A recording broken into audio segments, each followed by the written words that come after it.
Welcome back, everybody, to the Bro Show, the official picks show for BroThrow here over on YouTube. I am Jake alongside Chad.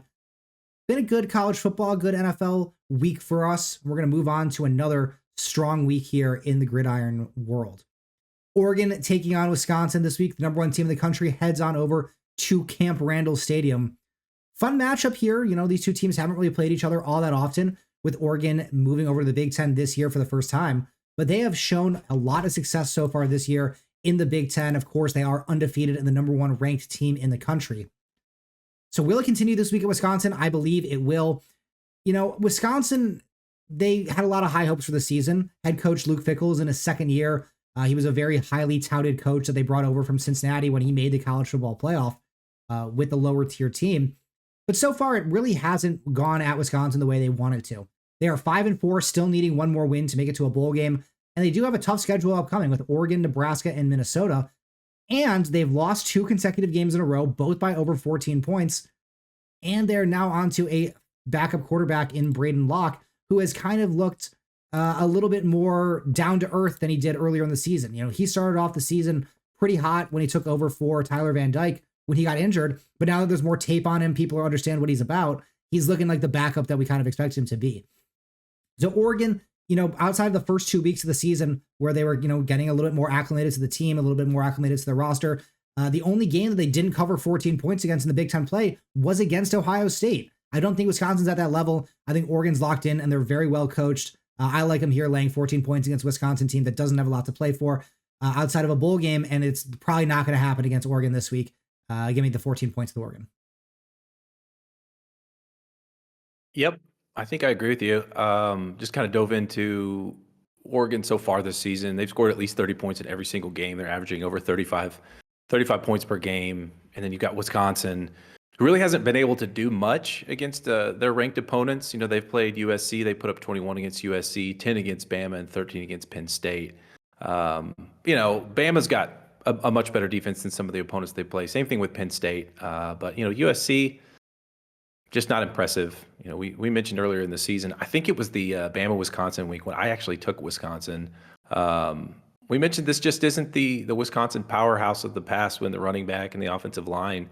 That just seems to be a little bit different team. And then when you break it down to kind of, I think, 2 key elements, really. Yeah, Luke Fickell's been good. He was great. He was good in Cincinnati, like you said. He brought kind of a non-power team to the playoffs. But I like Dan Lanning over Luke Fickell. I like what he's done with this team, with the whole program.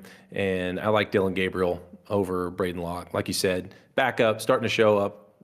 Looks like a backup. Obviously wasn't the starter to start. More tape on him. And I expect Oregon to come out early and score early and often and kind of run away with this one. And while Oregon does lead the Big Ten and looks to be in spot for a bye, these next 2 teams are fighting for their college football playoff future. Tennessee heads over to Georgia, taking on the Bulldogs. Should be a great game here. Georgia minus 10.5. What are you seeing in this SEC matchup? Yeah, this is interesting to me. You know, you've got number 6 Tennessee, number 11 Georgia. We could probably debate on whether these 2 teams should be at their respective spots, but you know, it's what it is right now. So Georgia opened up at 9.5. And I noticed that it moved to 10.5, I think is where it currently sits. And I'm wondering if that has anything to do with Nico, you know, being in concussion protocol. Seems like he's going to play. I read a report this morning that he's likely to play. But either way, Tennessee's had 2 road games total this season, one in which they lost to Arkansas, and the other they lost to a relatively bad Oklahoma team. So obviously their strength on the road so far this season has not been great. And now they walk into Athens. They play this Georgia team that will likely be out of the playoffs, and same with Tennessee, but will likely be out of the playoffs if they lose this game. So I would expect Georgia to show up. I would expect Kirby Smart to have the team ready to go. I think that he's probably the better coach, obviously. National championship from the Saban coaching tree. I just think I would expect a big bounce back this week. And, you know, I'm reluctant, but this is where I want to roll. I'm kind of unimpressed with, you know, with Carson Beck and his ridiculous face paint. He's thrown 12 interceptions this season. He hasn't looked like a championship football caliber quarterback, but That's kind of why I want to go with Georgia, because my gut says Tennessee. So I'm gonna go with Georgia. I definitely like Georgia to win this game. I think that, as you said, they're right on the cusp of missing the college football playoff. This is really their last main competition they have left in the year. They do play Georgia Tech, but they're going to be huge favorites in that game and expected to win. So if they lose this game, they probably will miss the playoffs. I have to think that they're going to get it done because they're just so well coached. And with Iamaleava potentially missing this game, I do like Georgia. I don't know if they covered the 10.5. Remains to be seen. Tennessee has a lot to play for as well. As you said, if they lose this game, they have a very good shot of missing the playoffs themselves. But I still think I lean with Georgia because I do think they're going to get the job done, and it could potentially be a blowout if the Nico injury is worse than we potentially fear it may be. And if Oregon misses the game completely, it's going to be very tough for them to cover 10.5 points against a very upset and motivated Georgia Bulldogs team. Last game of the day that we're going to be covering for college football is a Friday night game. And no, the graphic for the conference isn't wrong. It is a Big Ten matchup, UCLA taking on Washington, Pac-12 after dark type beat over here. But I'm riding with UCLA +4 here.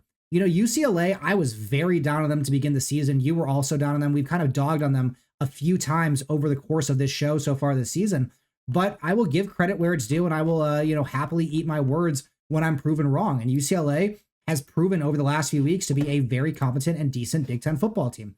They've won 3 consecutive games, including 2 on the road at Rutgers and at Nebraska.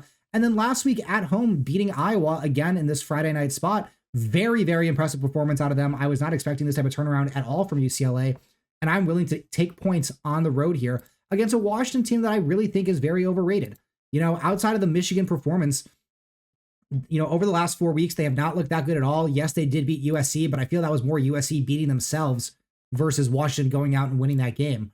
Otherwise, they've lost 3 games to Penn State, Indiana, and Iowa, all by 2 touchdowns or more. I think that it's a team that's playing hot versus a team that's cold right now, and I will ride the wave on UCLA as they have been improving every single week. I'll take the +4 points here. Man, I have a history of not playing Pac-12 teams, and that history pretty much stems from having a terrible betting record playing Pac-12 teams. And obviously, I know they're not Pac-12 anymore. They're Big Ten, but it's all the same. They're still the same programs.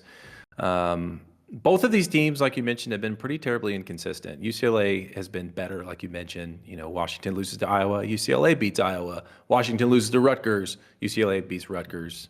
Rutgers. But Washington beats Michigan, and admittedly, that's kind of a whatever win, right? Michigan's not the same Michigan. We've talked about it all season. Not a good football team, in a bad place as a program.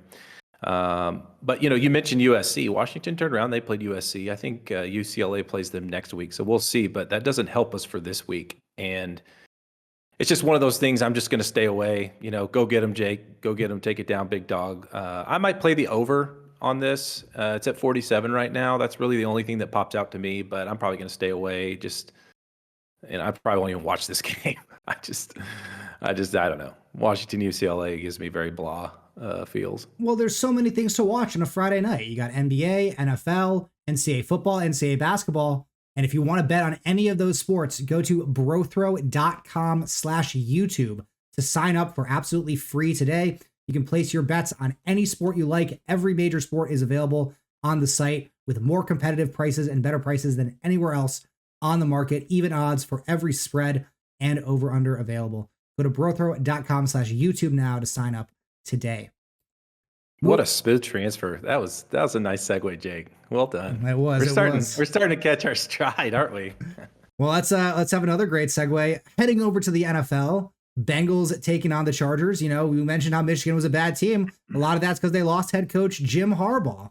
He's over at the Chargers now. They're playing on Sunday night. Joe Burrow versus Justin Herbert. Big time quarterback matchup here. What are you seeing in this game? This is the game that I like. Outside of Dallas getting stomped again, this is the game I kind of like probably the most. I'm going to work my way up from a statistical data point perspective. Just a couple key points. The Chargers are allowing the fewest points per game to opponents at just over 13 points. The Bengals are allowing the 26th fewest points per game. I know Joe Burrow and Jamar Chase have been outstanding this season. Both of them statistically have been really great. Burrow having thrown for 5 touchdowns in 2 games and 4 touchdowns in another game. But both of those 5 touchdowns games came against the Ravens, who are dead last in their passing defense. So I think there's an overinflation really of what this team's going to do or is able to do, especially against good defenses. I know Cincy probably should have won last week. That was that terrible ending on the 2-point conversion where there were 3 face masks in the frame and an obvious defensive holding. They probably should have gotten another chance at that to maybe win the game. But it is what it is. NFL refs suck. It's all rigged. So my mush instincts tell me that Cincinnati rolls and wins big. But then I looked at the Chargers and they're 6-3. And their only losses are coming from the first place Steelers, the first place Chiefs, and the first place Cardinals, which if, beginning of the season told me the Cardinals would be first place in the West, I'd tell you you're crazy, but it is what it is. So, 3 losses to 3 really good teams, at least so far this season. So the Bengals are a huge handle and a huge total bet liability so far this week. And the line went from 1 to 1.5. So, you know me, I'm going to go with the Chargers, -1.5. Yeah, this is a stinky line in my opinion. The Bengals have the offensive firepower. They have the fantasy football players, the prop bets that people like to gamble on, Joe Burrow, Chase. They've got all the flashy players, and they don't have that great of a defense. The Chargers do have a really good defense. Feels like this is a game that, people are going to want to be all over the Bengals. As you said, they're already got a lot of handle, a lot of tickets already on them. I definitely like taking the Chargers here in this spot. I think it's a fade the public type game. All right, heading over to a AFC North black and blue type matchup, Ravens and the Steelers. One of the most physical matchups every single year, at least historically speaking. And now you add a new quarterback to the mix. Russell Wilson has taken over as the Steelers starter. And the Steelers, it was kind of controversial at the time, right? Justin Fields had been playing very, very well. He had a winning record. How are you going to pull a guy with a winning record out of the starting lineup when he's young? You didn't have to spend a lot to acquire him. But, it turns out this Mike Tomlin knows a thing or two about coaching because it was undeniably the right decision. The Steelers are an undefeated 3-0 since moving to Russell Wilson as a starter. And they've scored a lot of points in every single game. 37 against the Jets, 26 against the Giants, 28 against Washington. Now they got to go against a Ravens defense who, as you said, have been one of the worst defenses in the NFL all season long, especially through the air. Russell Wilson has been doing a great job finding George Pickens down the field, and the Steelers defense has been very, very strong so far this year themselves. So I think that this game could definitely lean towards the over. It feels like kind of a low number for a spot that, maybe be getting a lot of credit due to its past historical physical type of play. But we know that the Ravens offense can score. We know that the Steelers offense looks better. I'm riding with Pittsburgh +3 here, but I also do like the over. I just like how Pittsburgh is playing with Russell Wilson. This is a very complete team, well coached, good defense, and at home getting points in this rivalry type spot. Fans are going to be crazy. I'll take the Steelers here. Yeah, I think that's probably my lean too. I'll get to my final decision here in just a second, but just for our viewers, there's again a few data points. I think the last few weeks I've been kind of leaning more on the data and kind of playing the juxtaposition against their opponents before and moving forward. So Ravens give up the 27th fewest points per game. I'm sorry, the Ravens give up the 27th fewest yards per game. The Steelers the 8th fewest. Ravens give up the fewest rush yards per game, the Steelers the 4th fewest. And the Ravens give up the most pass yards per game, while the Steelers are kind of right in the middle of the pack. Not bad, not good, but it is what it is. The Ravens offense is number 1 in rushing yards, number 1 in passing yards, and points. And the Steelers are just average. So, both Harbaugh, both Tomlin obviously are great coaches, probably both Hall of Fame if we stop it right now, both Super Bowl winners. Both very successful, well-rounded. So I don't give a lean to either one of those guys. They've been playing against each other for a couple of decades now. But after this just kind of short analysis, I'm probably going to stay away from this one. I think it could go either way. I do like the Steelers, but at some point Russell Wilson's going to kind of do a mean reversion back to what he maybe was doing at the end of Seattle. There is at least what I expect. But I do like the over. You mentioned the over. I think it's going to be a boat race. I think they're both going to score a lot of points, and that's probably what I'll play. I'll probably play the over. Well, the last game of the video that we're going to talk about is a starkly different over-under total. Only 39.5 for the Vikings taking on the Tennessee Titans, +6 for Tennessee. Finish us off strong with a winner here, Chad. Okay, I'm going to stay on theme here. Titans give up the fewest total yards per game. Titans give up the fewest pass yards per game. The Vikings give up the second fewest rush yards per game. And the Titans have kind of been a better offensive rushing team, but they're almost dead last in passing. So what does that mean? That means that probably a low-scoring game. So I think the over-under is probably right there, especially if you looked at last week when the Vikings played the Jags, 12-7 win, which was disgusting to watch. I think Sam Darnold threw at least 2 picks on the goal line, which was ridiculous. I was on the Vikings. I was so upset. Anyway, but when I think about the game, yeah, go ahead. I believe it was 3 actually. 3, yeah, at least 2. It was 3 total picks. I didn't know they were all on the goal line. Oh man, Sam, I want to say something, but I know my mom's going to watch this. But so when I think about the game, I kind of have to assume that the Titans defense is going to be a neutralizing factor for Sam Darnold, who's been obviously on a bit of a slide over the last 2 games against 2 very mediocre Colts and Jags defenses. He's given up the ball 6 times. So the Titans don't force a lot of turnovers. They just play solid. They play solid and they hold their they hold the line. So now I'm aware that the transitive property does not apply to sports, obviously. But man, like I said, that 12-7 win over the Jags with no Trevor Lawrence sure makes me want to lean Titans. And much like the Chargers game, this is one of those situations where there's a heavy liability for the books, both in handle and total tickets, total bets, and the line shrunk. So I'm just going to go with it. I'm going to hold my nose and I'm going to take the Titans. I feel like if you like the Titans, you might as well take the under, because I don't really see any scenario where this game goes over 40 points and yet the Titans keep it within 6, because with Will Levis at quarterback, they just haven't really been able to produce offensively. He had a nice game last game. I'll give him that for sure. But, it feels like the Titans are kind of capped at like 21 points. So I think if you like the Titans, I would stick with the under here. It's tough for me to get behind the Titans with Levis, with how good the Vikings defense is. It feels like a game where the Vikings are going to have a couple turnovers, at least based on how Levis has played earlier in the season. I'm probably staying away from the spread on this one, but I do like the under because of the points that you made towards the Titans. But that is going to do it for all of the picks officially in this video. 3 college, 3 NFL for you guys. And again, if you want to tail any of those picks, go to brothrow.com/YouTube to sign up for absolutely free.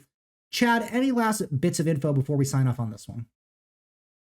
Yep, I have a bonus pick. For the sake of content, I didn't want to just say the same thing over, but hammer the Texans minus 7.5. Pretty sneaky good defense. Cooper Rush at quarterback for the Cowboys. Even if Trey Lance gets in the game for some reason, which he probably should, so they could try and sell him for something. He's going to throw 3 picks. He's going to get sacked. He's going to try and run the ball after his first read. Again, Cowboys in shambles. It's very apparent to me as a huge Cowboys fan that Jerry wants a top pick and he's willing to throw away dignity the rest of the season to get there. And I think the Texans obviously are pretty good. And I don't think it's going to be close. The Cowboys are dead last now in power rankings, and they deserve it. I think I'm going to write a personal handwritten letter and send it to Jerry and let him know my feelings. I'm sure he'll receive it and make the changes I suggest. But Texans bonus. Let's go. Yeah, see if we can run into him at like an Arkansas booster event. That might help change his mind. I actually have. I ran into him at Theo's here in Fayetteville after an Arkansas game when his grandson was playing, and I was nice to him. I don't know what overcame me. I was like, "Oh, Mr. Jones, I love the Cowboys." Blah. What I should have done is tell him he needs to retire and and hire someone that's not a Jones so that we can have a winning program again. But whatever. Starstruck, I guess, for the old man. Well, maybe Jerry will see this video and he'll get that message. Sorry, I'm a little cranky today. You're all good. Listen, as a Bears fan, I also kind of agree. Fade the Bears this week. That is going to do it for this edition of the Bro Show. We appreciate all you guys for tuning in, and we'll see you in the next one. Peace. Later.